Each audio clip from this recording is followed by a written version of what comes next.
Hello there. This is Rosie Aiello with the Love is Kind Network and in the Love is Kind movement. It is such a wonderful day to be alive. Maybe you're just thinking, I don't know about that. It's pretty tough right now with all the restrictions imposed by the pandemic, and perhaps somebody close to you has been ill, or maybe you've lost your job or on furlough or everything, lots of uncertainties, so many uncertainties. But this is not the first time in your life you've had uncertainties. I'm Rosie Aiello. I am an international award winning entrepreneur. I am a transformational women's leader. And I am on a world mission. Look, guys, talk about vision. I am on a world mission to inspire 100 million women to release themselves of the shackles of abuse, ones that they maybe received and now that they're throwing onto themselves, and to learn to believe that they deserve to be treated with kindness. That's a pretty big mission. So I need your help here. So share these videos and make comments, because the more you do that, the more kindness we can create in this world. My goal is to create kinder intimate relationships, kinder families, kinder community, and yes, a kinder world, because kindness is a win-win proposition. Today, I'm going to be sharing with you the number one key the number one key to moving your life forward. And sometimes it may be feel a little bit difficult to do that. Sometimes it's just seems a little bit overwhelming. But we're going to discover, why you are stuck. We're going to see why you need to create a vision in the right way. There's lots of ways to do it, but there's little tricks that if you focus on it and you do it the right way, and how to use the mantras to really solidify what you want in your life.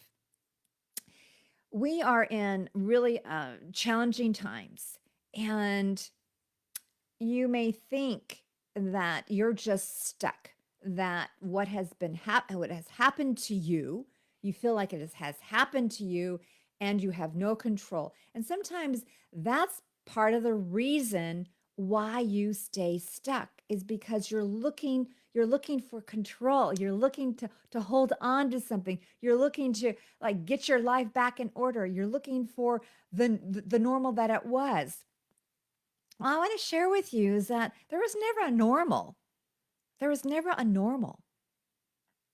Your life is always changing. I mean, think about how you were a year ago, 2 years ago. Are you the same person?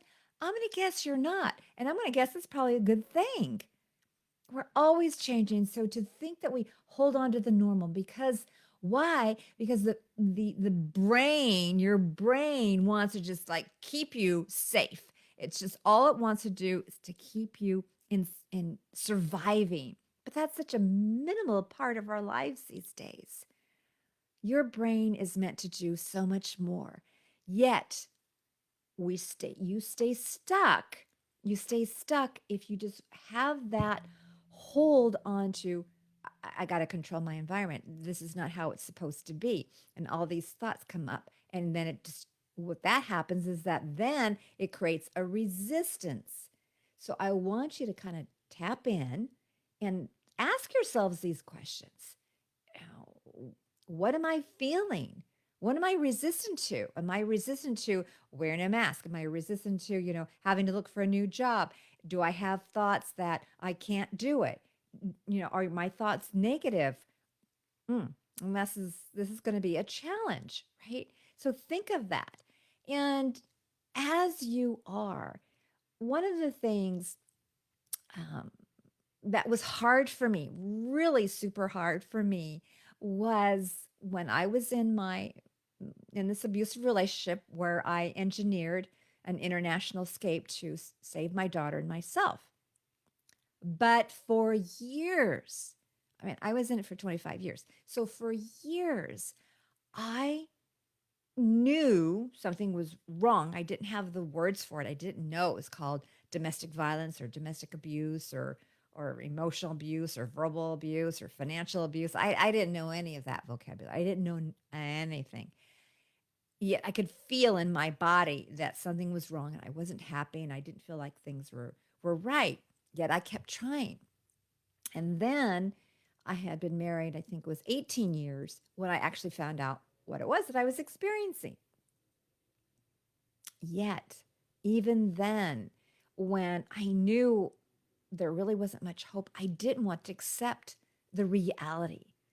I didn't want to accept. I hung on with my fingernails. Okay, I can do better. I can make him love me. I can be better. And so I was stuck. I was just stuck on a reality that wasn't helping me.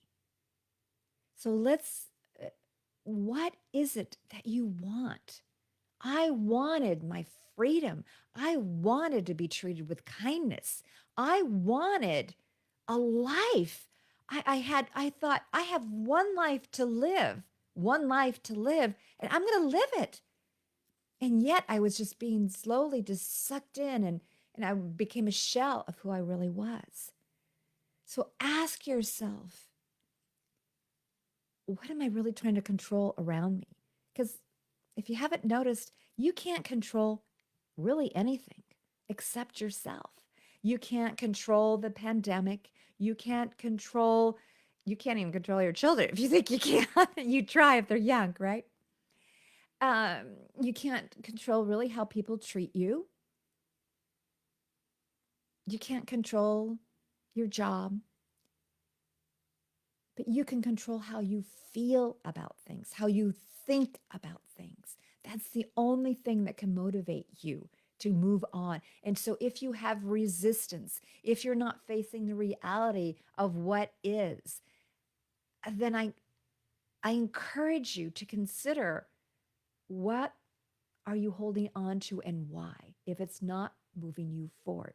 Here, I'm going to be addressing the key to moving forward in your life. And this is something that we need to do on a regular basis, because this is not the first time you're being challenged. It's not, and we need these strategies to grasp onto, to use when we're in that position. So the first one, again, to moving forward, is to get unstuck, to recognize where you're stuck, and to accept the reality of what is, and then look at what you can do, because you are in charge of your life. You are the leader of your own life. So then number 2, I want to share is the most important, this is the key here to moving your life forward, and that is creating a vision for your life. But creating a vision in the right way. Sometimes people make their vision too small. Some say, "Hey, Rosie, I can't even look, past my nose." And I got a longer nose, so I can have a little bit longer than you. But I just can't. I'm just so overwhelmed.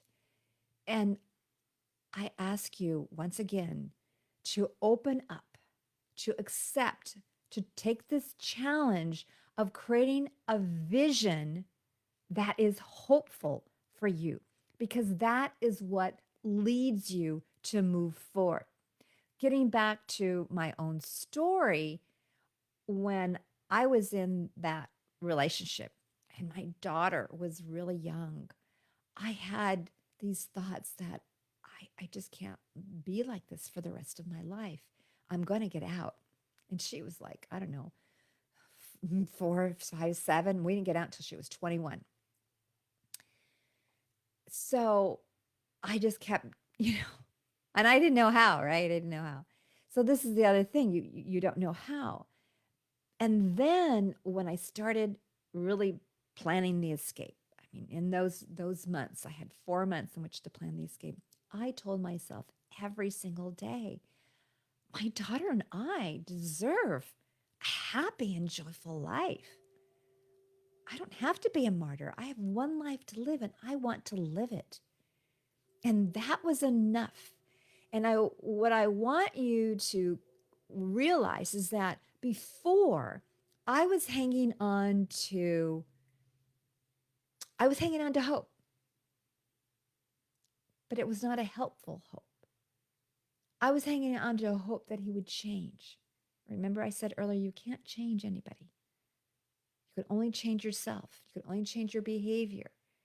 But I thought, oh, well, if I change, if I'm more loving, if I'm more caring, if I just smile when he just puts me down and not be sad or not be upset, you know, he'll change. I kept hoping on that. But then the reality was that that wasn't helping me. And this is not about being selfish. So then I switched to a hopeful hope, a healthy hope, an inspirational hope.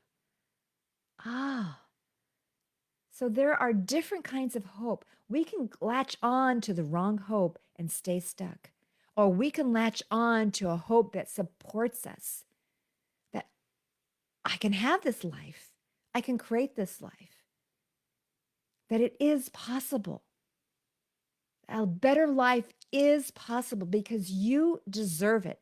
You deserve a joyful, happy life. You deserve a life where you are being treated with kindness. And it starts, my dear friend, with you being kind to yourself. Again, this is not about being selfish because you cannot truly be kind to others until you are kind to yourself. If you are beating yourself up, even physically, if you are telling yourself how stupid you are and I should have known this and why can't I do that, and just putting yourself down nonstop, how inspirational is that? That makes you smaller. So if you were like me, I was like that, where he was beating me up verbally, emotionally. He was just grinding me down. And even when I got out, I just put myself down. I'm just not good enough. I'm not smart enough. I'm not pretty enough. I can't do this. I'm too old. All these stories were just putting me down. And yet, I still had that sliver of hope that I deserved better. I deserved kindness. And now I I just it's almost I can't believe the life that I have now. I sort of have to like like hello. I have been out of this relationship, for 10 years, almost 11, just almost 11 years. I have been I found the love of my life. I never even thought I was so scared of men. Is like forget it. That wasn't even in my radar. But now I'm in such a loving relationship. I feel love and joy and peace every day. I am creating this movement, the Love is Kind movement, to help 100 million women. I coach women to help them move forward in their life and to find their love of their life. I just like, it's like, if you asked me 10 years ago, 11 years ago, I thought, yeah, no way. And that's the power of a vision, because that vision needs to be bigger than you, um, founded on your why. And you don't have to have a crazy worldwide mission like I do. Your mission can be, I want to be in a kind relationship. I want to learn to treat my children with kindness. I want to show kindness to myself. Those are the things that move you forward in your life. And then getting to 3, which this kind of all wraps up, is when you create this vision, you want to kind of ground it in, because remember that brain of yours it's like a rubber band and it's going to be snapping back. It's like, look, you really don't want this. I don't know what this is that you're talking about, this kindness and being good and having all this vision. I like it the way it is. That's what the brain thinks. And so you start to, and then maybe you get sucked into believing your brain. Well, your brain you're reacting on a really primitive part of your brain where it just wanted to keep you alive. It just wanted to make sure that you were fed and maybe had some shelter. I mean, very primitive. Didn't doesn't know about these dreams that you have, these visions that you have. It's like, so it's going to say, it's going to really start, it's going to talk back to you. And it's going to say, no, no, no, no, no, no. That's not a good idea. What are you dreaming? Do you think you deserve this? You're going to have this conversation. Trust me. And that's when you have to go, oh, that's right. Rosie said I would have this. And that's when you need to fight back on your own brain. You need to tell it, look, you served me to a certain point, but I got to retrain you. And that's what you need to do is retrain you. And you start to do that by having these mantras, by having these statements that you believe in your dream, that you believe in yourself, that you deserve to be treated with kindness. You deserve to have a business. You deserve to make money. You deserve to have great relationships, whether they're intimate or with your friends or family. Because sadly, there are, as you know, people out there who are not very kind. So you don't need to hang around with them. You don't need to bend over backwards to please them. That's not being kind to yourself. And that's a whole other one I will talk about another day. People pleasing. I could go on for hours about that. I want you to write a comment, share this, write a comment what your vision is, or write a comment, say, I'm having trouble, or write something that you feel like you deserve. When you write things down, can't be just in your mind. When you write these things down, that's when they start to get more ingrained. We've got, and this is a daily practice. Let me tell you, when I was, in those stages of planning the escape, I said hundreds of times a day. It was because I had to convince myself. I said, I had to have hundreds of times a day to, yes, I hear you. I hear you. Trying to please somebody is so tough. But I said hundreds of times a day, I deserve a happy and joyful life. I deserve it. You do too. So keep writing, keep putting down your vision. Write down what you deserve. Write down the vision. Doesn't matter. You don't have to share it with the world. You don't have to share it with the world. It's for you. And I would caution you from sharing it with people who may not support you. You need to share it in a group like this where you know you're going to get supported for your wonderful vision. We can't make somebody else happy. You work on yourself first. You work on yourself to make yourself happy, yourself joyful. That's what I mean. You can't change somebody else. That has to come, that's their own work to do. And that's what gets you trapped and keeps you trapped in this process, is keeping you trapped. So now it's your time to work on yourself. Be kind to yourself. And when you are kind to yourself, when you know how to set these healthy boundaries, which again is another topic, but when you know how to do that, you're going to be able to call in your kind love. This is Rosie Aiello wishing you a fabulous, fabulous day. I love to hear your comments. I want to hear your vision, your dream, your goals, what you believe that you deserve. Thank you for being here. See you soon. And share this video. Help others. Okay, take care. Gotta figure out how to log out. This you gotta just take this with Rosie.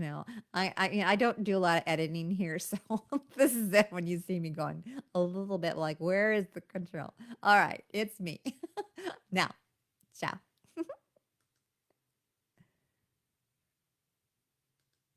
Right, I hit the wrong button again. There we go.